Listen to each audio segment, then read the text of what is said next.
Good morning, students. Myself, Professor Uday Patel.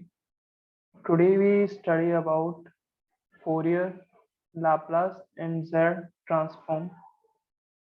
Now, it is chapter 3 of Signals and System subject. Today's presentation contain is representation of periodic function. Okay. Basically अगर हम representation of periodic function की बात करते हैं तो जितना आपने अभी तक पढ़ा होगा फर्स्ट ईयर के अंदर basic electrical engineering, basic electronics, after then कोई भी जो टेक्निकल सब्जेक्ट पढ़े होंगे जिसके अंदर आपको वेवफॉर्म दिखा होगा, उसके अंदर आपने ऑलवेज ये देखा होगा कि लाइक वोल्टेज, करंट, जो भी आपकी क्वांटिटी होती है, ओके, जो भी आपका सिग्नल होता है, ओके, तो उसको टाइम के रिस्पेक्ट में रिप्रेजेंट किया जाता है. Okay, just like I can show you here this. Okay, if this is voltage waveform, so you always write t here. Okay, कि t is equal to 0 second पे आपका वोल्टेज 0 है, t is equal to आपका कुछ 5 या कुछ second पे आपका वोल्टेज का वैल्यू मैक्सिमम होगा. ओके, अब t is equal to कुछ टाइम ड्यूरेशन पे आपको नेगेटिव में आपको मैक्सिमम वैल्यू मिलेगा, 0 नेचुरल 0 आपको कुछ टाइम ड्यूरेशन पे मिलेगा, ऐसा कुछ आपने देखा होगा. तो इस तरह का आपका जो भी रिप्रेजेंटेशन होता है उसको बोला जाता है टाइम डोमेन. ठीक है, it is called as what, time domain और time domain representation.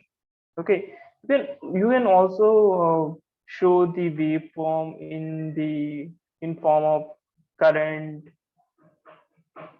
okay, voltage and current both. Okay, after then if we talking about other waveform like energy waveform or any other waveform, okay, you can represent in the time domain function or time domain representation. But उसके अंदर आपका क्या होता है कि easily आप उसके अंदर एनालिसिस नहीं कर सकते. अगर आपको काफी डीपली या काफी कॉम्प्लेक्स एनालिसिस करना होगा तो उसके लिए आपका टाइम डोमेन जो भी रिप्रेजेंटेशन है वो इतना ज्यादा इफेक्टिव नहीं है. तो इसके लिए जो भी सिग्नल है उसका रिप्रेजेंटेशन फ्रीक्वेंसी डोमेन के अंदर किया जाता है, और जो भी फ्रीक्वेंसी डोमेन के अंदर सिग्नल का जो भी रिप्रेजेंटेशन होता है उसको बोला जाता है क्या, this line spectrum. Okay, always remember that if you want to represent the signal in the form of in the domain of frequency domain, okay, so it is called as line spectrum. There's two types. Okay, line domain जो भी होता है उसके दो type है, amplitude spectrum and दूसरा है phase spectrum. Okay, देखो, अगर आपको टाइम डोमेन में रिप्रेजेंटेशन करना है तो इस तरह आप कर सकते हो. अगर आपको एम्पलीट्यूड रिप्रेजेंटेशन करना है, एम्पलीट्यूड स्पेक्ट्रम को रिप्रेजेंटेशन करता है फ्रीक्वेंसी डोमेन के अंदर, तो इस तरह आप कर सकते हो. ओके, फेज स्पेक्ट्रम के अंदर आपको रिप्रेजेंटेशन करना है तो इस तरह आप कर सकते हो. Okay, this is two types of what, line spectrum which are amplitude and phase.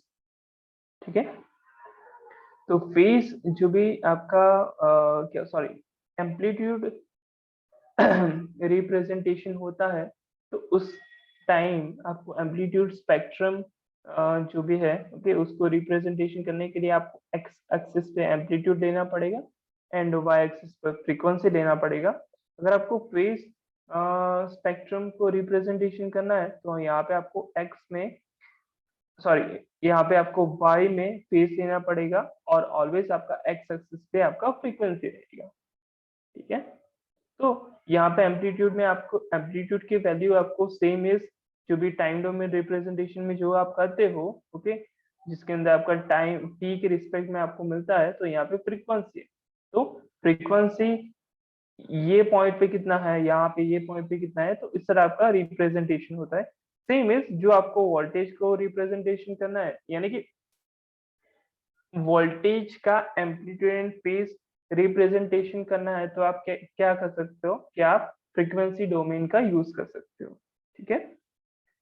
अब टाइम डोमेन रिप्रेजेंटेशन के अंदर आपको क्या क्या मिलता है कि जो भी सिग्नल है उसका शेप मिल जाता है, फ्रीक्वेंसी मिल जाता है, टाइप ऑफ सिग्नल यानी पीरियोडिक है या नॉन पीरियोडिक है वो सिग्नल आपको मिल जाता है, ओके, उसकी इंफॉर्मेशन मिल जाती है। और वन साइकिल पीरियड के लिए ये टाइम डोमेन क्या है वो आप यूज कर सकते हो। सो इतना टाइम डोमेन के रिप्रेजेंटेशन के लिए इतना ही आपको क्या मिलता है, डेटा मिलता है।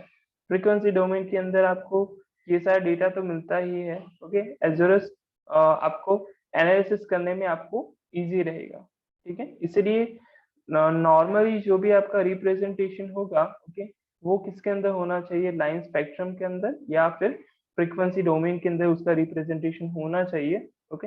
अब पर्टिकुलरली उसका यूज करके हम क्या करते हैं कि एनालिसिस करने के लिए फोरियर सीरीज का यूज करते हैं, okay. If you want to use Fourier series, so you should, okay, you should be represent the signal in the frequency domain.